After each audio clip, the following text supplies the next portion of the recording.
Today's episode of the Bleav in Steelers show brought to you by betonline.ag. They'll take care of all of your gambling needs this football season into the divisional round of the playoffs. Ike, here's what you need to do. Head to betonline.ag. Use our promo code Bleav. That's BLEAV. You can see it on your screen right now. You'll receive a 50% welcome bonus on your first deposit. BetOnline, where the game starts.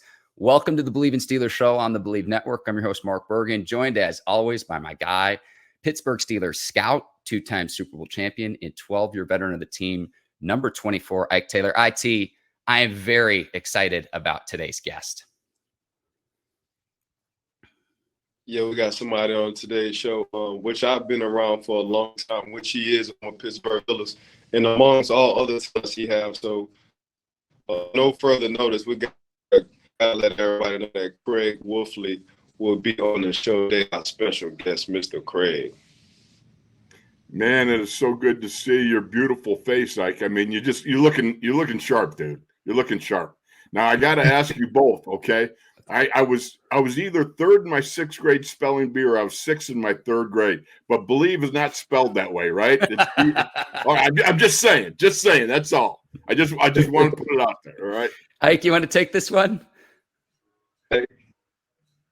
Yeah, Craig, it's a different generation, Craig. You know, these kids, they spell things a little bit differently now, so that's what we got to work with. But Craig, you've been working with the Pittsburgh Steelers for a long time, born in Buffalo, New York, wind up going to the university you represent, Syracuse, and wind up playing guard in the NFL, 5th round from the Pittsburgh Steelers.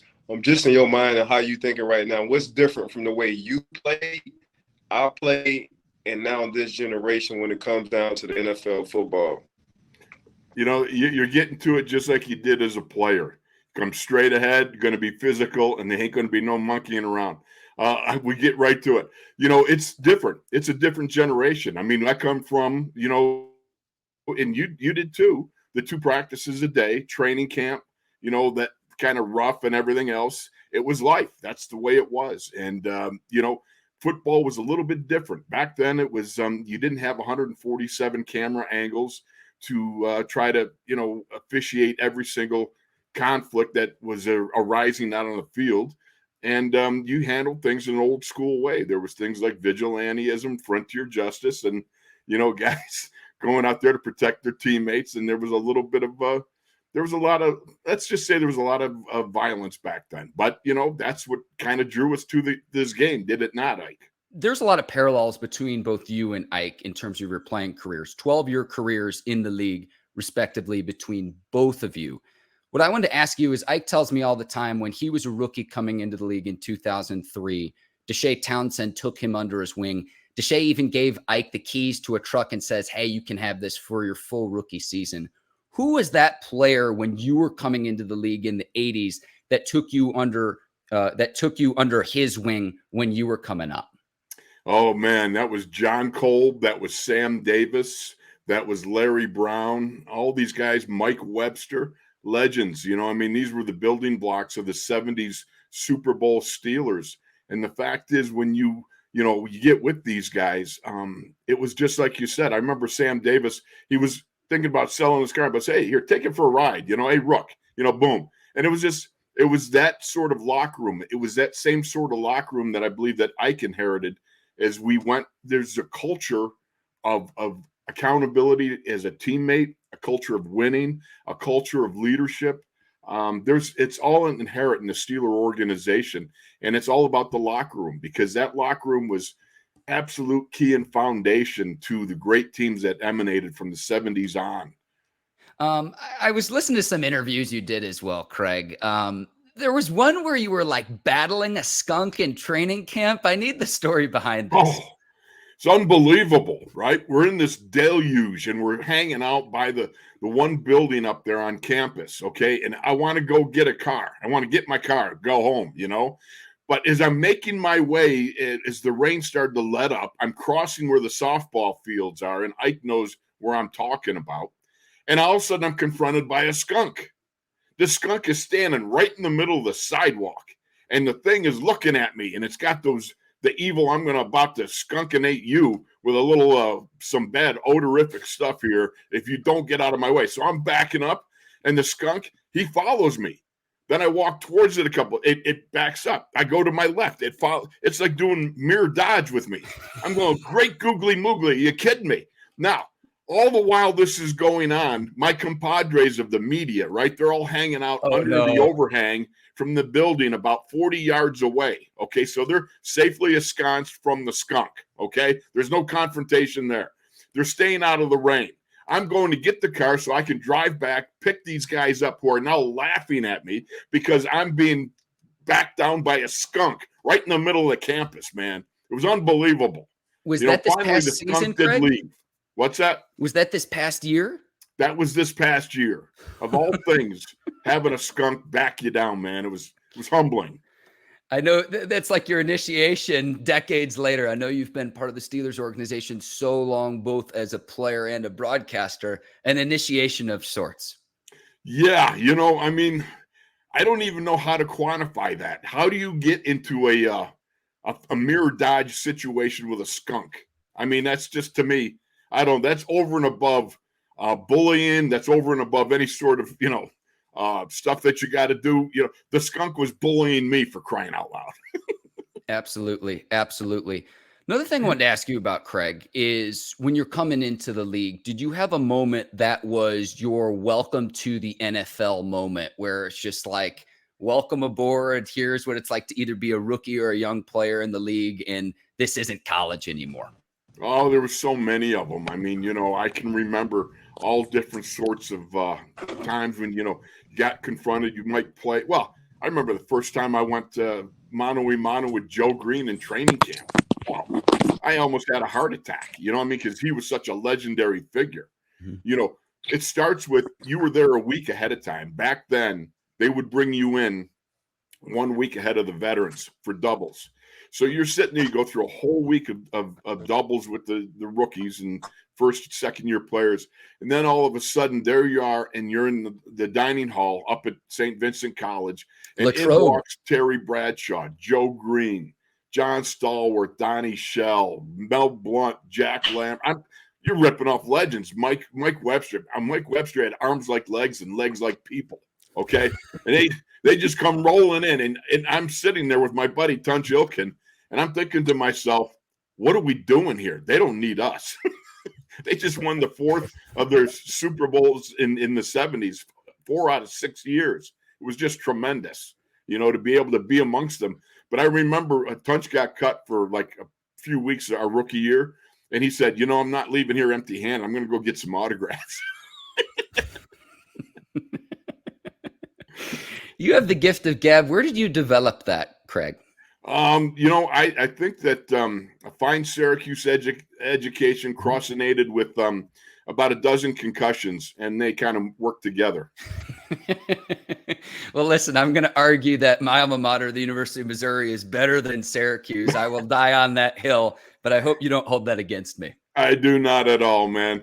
That's the way it is. You stand up for where you've been. Absolutely. So you've been in your post-playing career part of Steelers broadcast since 2002, and you've been partnered with Bill Hillgrove, the legend. When your friends and family ask you your favorite Bill Hillgrove story, what's the story that you tell? Oh man, Chilly Billy. There's so many. It's to isolate one. Okay, Super Bowl 40. So there we go. We're in Detroit. And Billy says, you know what? We need to call Myron. If you remember Myron Cope. Of course, Myron was a great broadcaster. So well-known, famous. He was in the booth for 30-some years. So he had just retired, and then we go to Super Bowl 40 in Detroit. So Billy says, why don't we call Cope up, and let's see what he's got to say. So Myron gets on there, and he says, Billy, how you doing? Because he had that squeaky high voice, the Myron Cope. It's just always all about the squeakiness. So he says, Billy, have a good call, blah, blah, blah. Tunch talks to him, right? So then Billy hands me the phone, and I think, why is I'm just a sideline guy, and he hands it to me, and I love Myron. He's always been such a great guy to me, right? So I says, Myron, what's up? And he goes, Wolfley, don't say anything stupid. What's the point? You will anyhow. So it's Cope, Hillgrove, those two, they were such a big part of my broadcasting career. Hike, do we finally have you back? I know you've had some signal issues. Yeah, I had to leave. I had to come outside. I had to come outside. There you are.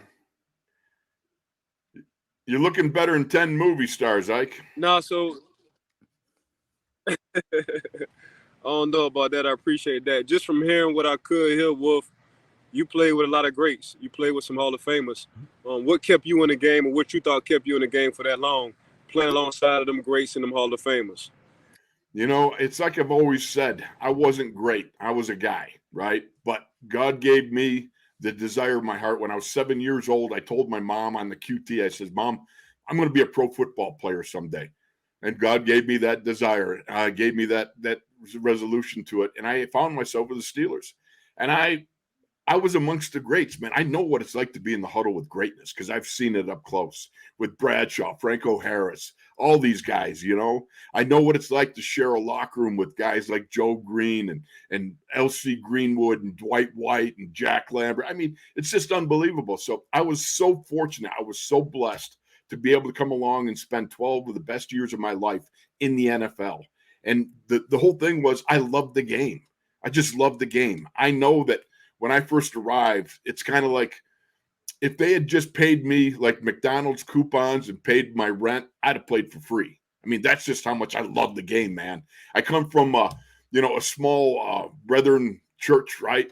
And, the thing about it was we always taught to turn the other cheek in that. Well, you know what? As a young man, you got a lot of yayas, and you got to get those out. My outlet was playing football, man. It was just so much fun because the things you do on a set Friday night or Saturday or Sunday, depending on where you are, would get you in trouble the rest of the week, if you were doing those things out on the street. So that was my outlet. That's what I loved about the game. I'm sure you did too, in that sense of with football, it's that physical confrontation, man. There's just no replacing it.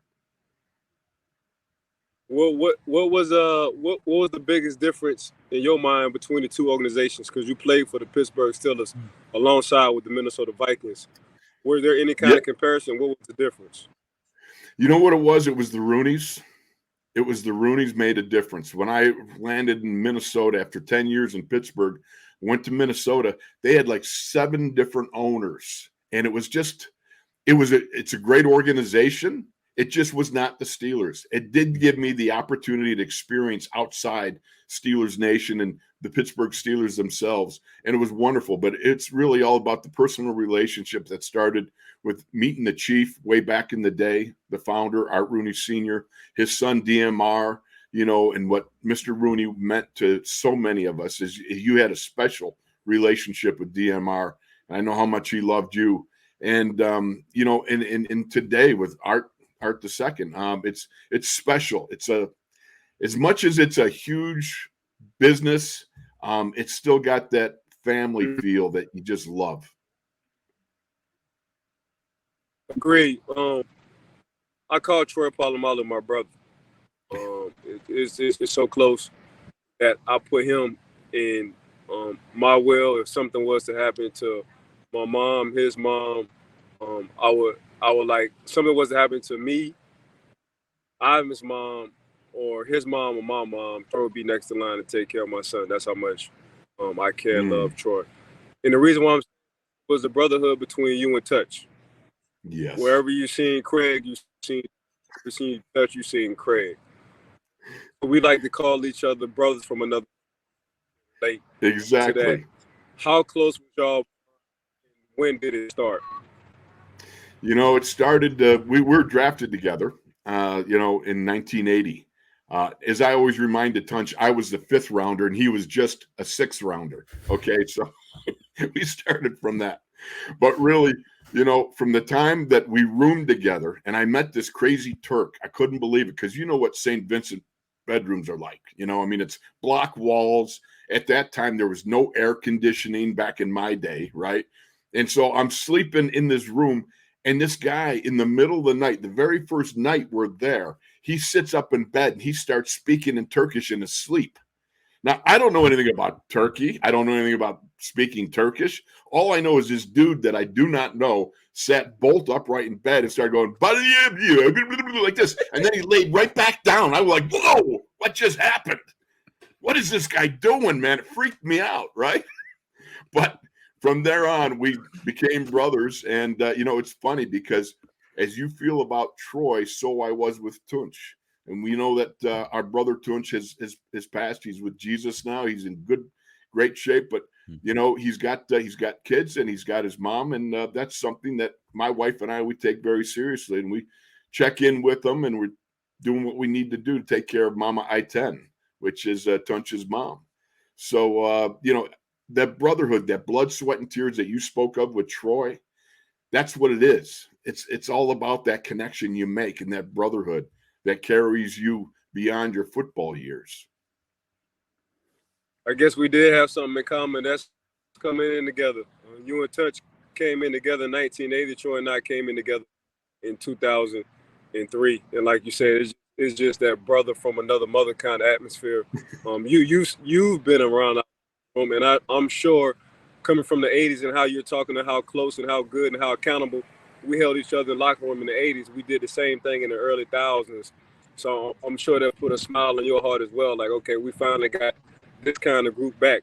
You was a part of our championship runs. You was a part of the training camps. Actually, I sat with y'all over some fire and training camps between you and the front office guys and the equipment guys and the pre. So it's always like family. I mean, you hit it on the head when it came down to the Rooneys. In the way that Pittsburgh Steelers pretty much run the whole organization. It's players first. It's players first, and not only do they show that, they show it over countless years, and there's a reason why Pittsburgh always been successful. So you and I always got a brotherhood. One, that you was drafted by the Pittsburgh Steelers. You started before me. You've been through the trenches. And what I tell people, football ain't football without offensive, defensive linemen. And I tell my kids, the kids that I coach, all these skilled kids who are on the outside of the box, hey man, we're nothing without offensive, defensive linemen, because them boys don't have plays off. They got to bang every day. And it's a brotherhood on that offensive line. I'm sure that speaking of that brotherhood with offensive line, Pittsburgh wind up starting bad between the offensive line this year, but they wind up gelling and having the only offensive line that played the most snaps and played together this year. Your thoughts on that with the Pittsburgh Steelers offensive line, on how they started and how they ended for the season? Exactly so. And before I go one further, though, I got to give you an illustration, because what you hit on, that family, Ike. Now, you remember Tunch and I they always stuck us in the very back end of the plane because, all the guys up front, you guys were all the highfalutin guys. Me and Tunch, we're in convict row. I mean, we're as far back as you can go in the plane, except we'd be on the tail wing, if we went any further back. So we're sitting back there, and after a game, it's you guys. I'm looking at Casey Hampton, walking around, James Ferrier. I look over, I see you, I see Deshae, and you guys coming around. And Tunch leans over and goes, "Watch these guys." And we're sitting there looking at you guys all hanging around each other post game, and on the plane and talking, as we're flying along. And he goes, "You know why these guys are so good?" He goes, "Look, they love each other. I mean, there is such a camaraderie that is so self-evident to even us guys sitting outside the bubble of the team, watching you guys interact with each other." And that was, to me, the secret and the core of the 70s guys, the 2000s guys, all the success, because it is so familial. It's about family. It's about, watching you. I laugh because I have these memories of you. I Bleav we were in Arizona, and you were doing a dance-off at the end of the game on the sidelines. Now, I was a sideline guy at that time. Do you remember that? You're looking across at somebody. I can't remember who was on the other side. Was it Deshae or was it somebody else? But you're doing a dance move the last minute of the game. You're just sinking down, going up, down, and somebody's doing it on the other side. And I'm laughing. I'm going, it's connected even when they're not together. Yeah, that's I mean, Wolf, you hitting it on the head. That's why I like to ask some of y'all Steelers greats who played before us, like, what did y'all see in the early 2000s when we played? But like you said, I always start with the Rooney family. I felt like it was just a brotherhood. Like, it hurted me to give up a play because I know I had to walk back in that huddle to the rest of the guys. And you know what? It hurted me internally, but it helped me because they'll look at me and be like, man, let that play go. We need you on the next play. Yeah. So that's where we get this short-term memory. And for you as well, and Craig, correct me if I'm wrong, it kind of. Oh, we will get Ike back in just a second here, Craig. I do have a question, and we do want to get your thoughts about the line as well. Right. But I read a book about the 70s Steelers that talked about the sauna at Three Rivers Stadium. Did that continue on even into the 80s in terms of that brotherhood and that camaraderie and that connection that you had with your teammates? There's no doubt about it. Of course, you know the sauna, and if it's a story one of the stories I'm thinking of, the sauna at Three Rivers Stadium, they would shut down the day before the game. And what they do is post-game, you'd have some adult beverages and a large garbage can. And so we would ensconce our way into the sauna post-game when all the media guys are outside in the locker room, and we'll be sitting in the sauna indulging in a little liquid refreshment, shall we say. So one of the sometimes we'd have some visitors from the opposite team. They would come in and sit down in the sauna. And one of them happened to be a gentleman from the Kansas City Chiefs. He was a center who shall go unnamed. Came in and imbibed on a few. And son of a gun, when he went back out there, all the buses had left. He missed the plane back to Kansas City. And so he stayed over with the guy he was playing against, Gary Dunn, the nose tackle, all day. And, that was business back then. It was a little bit different. Them was the good old days. I saw a picture of the quarterback for the Kansas City Chiefs. I want to say in the 60s or 50s, where he got a whole Marlboro in his hand at halftime. Len Dawson. Yeah. Yeah. So you already know, Mark. So it was a little bit different back in the days, man. It was a little fun and relaxed back in the days. So I experienced not them kind of moments, but we had some good times as well on the plane rides coming from the wins that we had, especially the playoffs. But Wolf, also a lot of people don't know Craig Wolfley is a black belt in jiu-jitsu. Craig Wolfley came in 5th place in the strongman competition, and Craig Wolfley was it 1st or 2nd place in the sumo competition. Am I right? Okay, that's really a bad visual. Like, let's not go. Wearing a giant diaper is not really very cool. I got to tell you, man, I love competition. Okay. I mean, when I was growing up, I'm 64 now. My competitions are like, how much sleep can I get tonight? That's really what it's about for me now. But when I was, a younger man, I loved competing.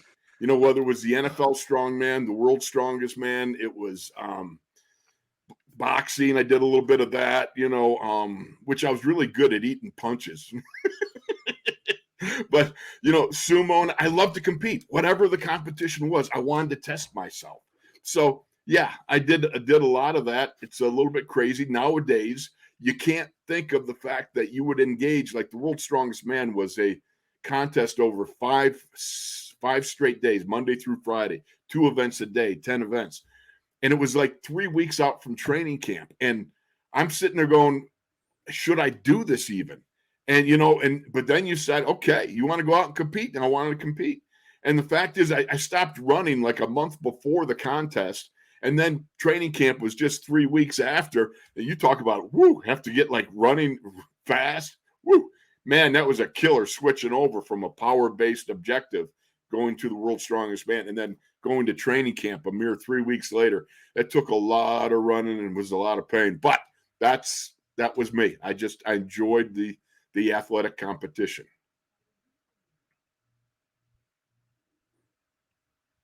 So, Wolf, you're working with Max Starks now. Yes. Correct? For the Pittsburgh Steelers. What's the difference between Tunch, R.I.P. Tunch, his soul in heaven, and Max when y'all doing games live for the Pittsburgh Steelers? What's funny, Ike, is you take a look at Max. First of all, Tunch was a Pro Bowler, offensive tackle, 6'2". His greatest weight was 265. Then you got Max, 6'8", 340 some pounds.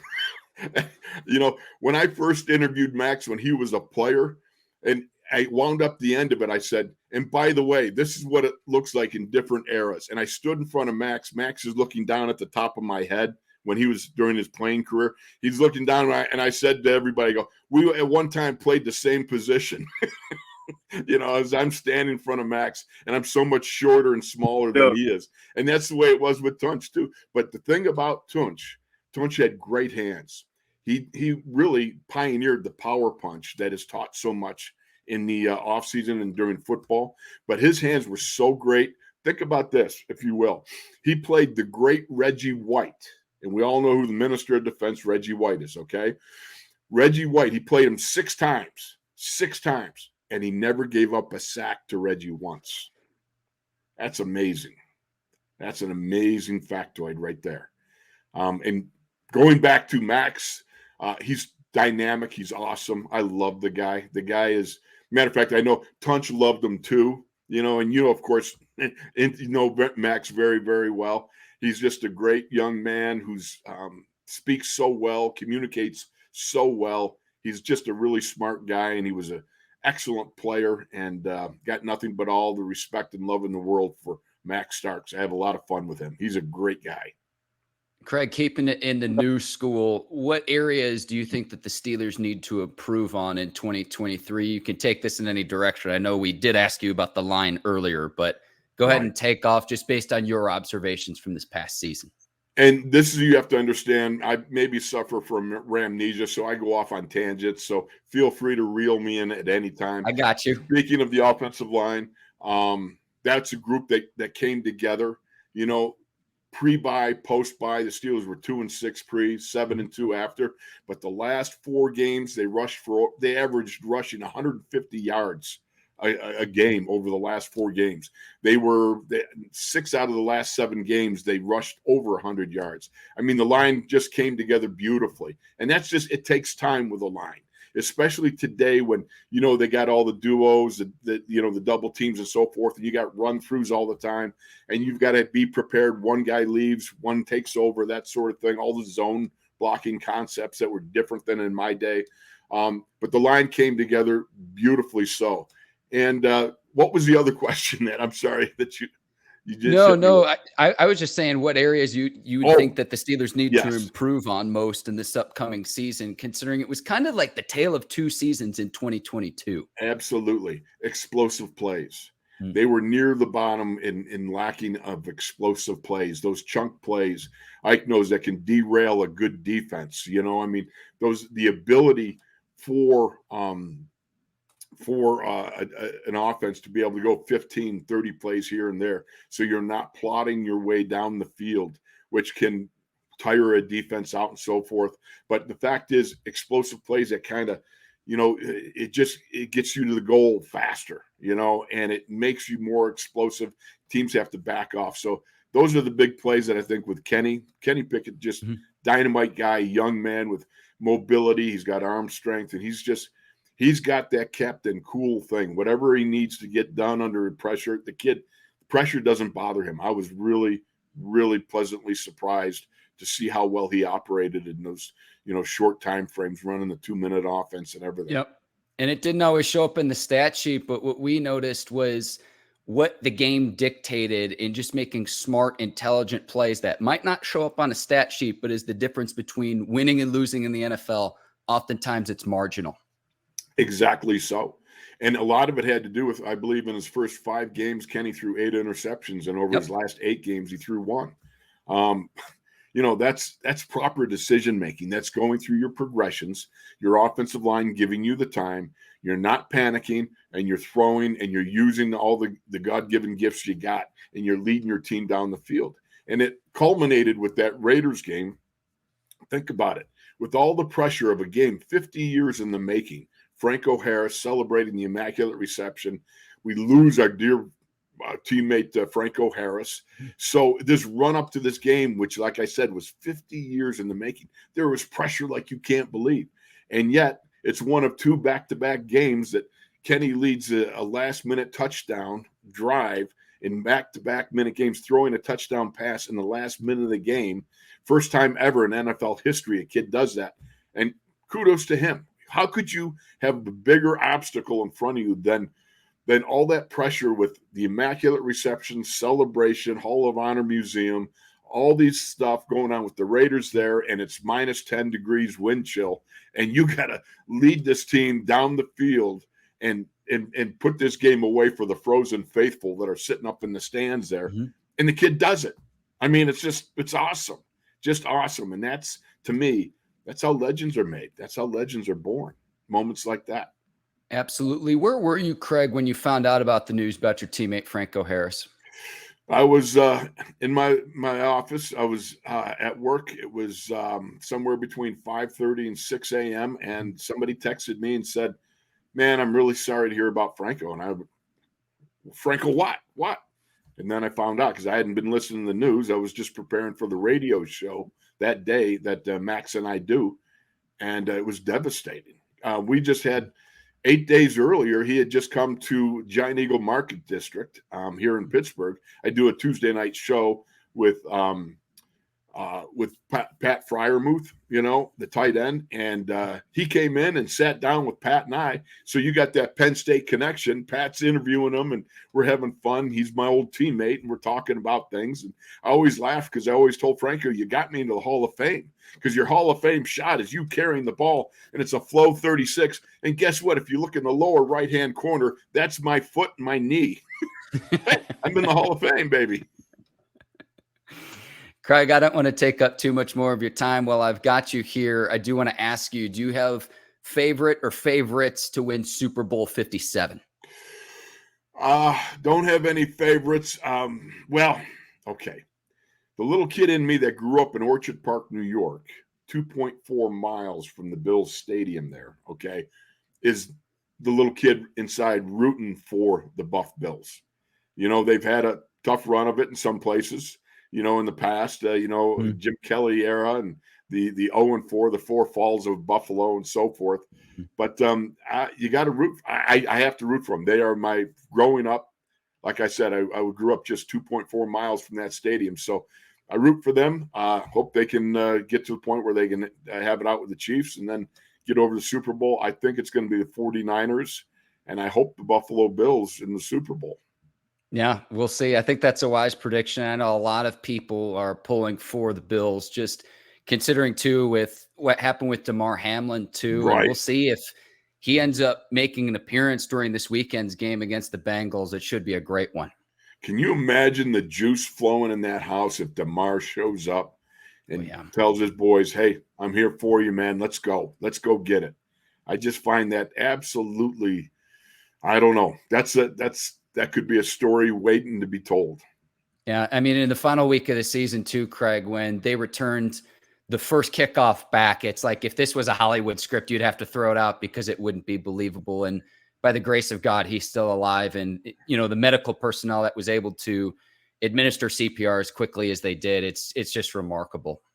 It is. It's an act of God to spare that young man's life. I'm so glad to see, people didn't get offended about praying. They said, "Hey, you know what? This is important. This is huge." And I just love the fact that the guys were around. They're praying for him. His recovery is nothing short of a miracle when you see what was going on out there. And, hey, awesome. Just awesome. Glad to see that he's on the rebound so well.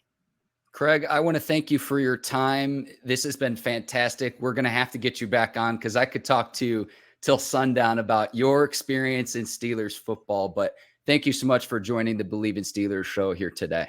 Well, thank you so very much for having me. And because I would love to go kibitz more with our man Ike there. Just yes, he was such a dynamic player in his period of time. I had such respect for his skills, such respect for the teammate that he was to all his other teammates, because he was a man of accountability. He was a tough guy. And like I said, got a lot of respect for him. So thank you for having me on. He says to say thank you as well. He sent me a text message. It's his son, Ivan, the next generation. Look, like the way I'm looking at it, Wolf, we got the next generation, Joey Porter Jr. out of Penn State, that Penn State connection.